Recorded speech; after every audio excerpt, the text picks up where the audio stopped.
productive practice? We did. We got better today. How's that? Just going over little things, little adjustments.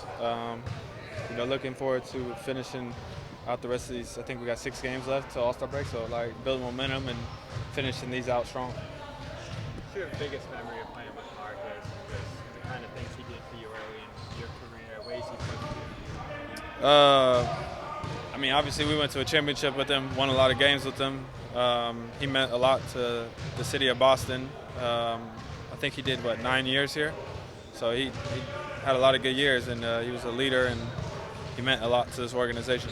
What was your favorite memory of being around him and just kind of an interaction you guys had? Marcus is just a good dude at heart. He wants to have a good time. He's a competitor, but he looks out for his people, so I admire that about him. What was it like seeing him in Memphis, and then how much more emotional back there? It was obviously weird because I played with him every year I've been here, so seeing him in different colors, I'm sure it'd be weird seeing him back here in Boston and not being in our uniform. So it'll be a little different. We have these questions about your memories and all that, but when you're on the court and you have somebody that you're familiar with, does it give you a little extra juice because you want to go at them a little bit harder? Maybe for some, but I feel like I take the same approach to no matter who I'm playing. We're going to go out there and try to win the game tomorrow, no matter what.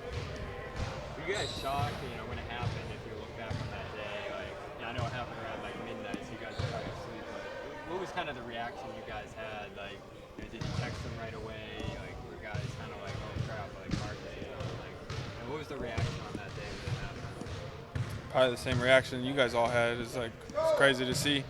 So, you just see somebody in the Boston uniform for so long and then get traded. It's wild. Same as Rob. So probably the same reaction you had. Thank you, Payton.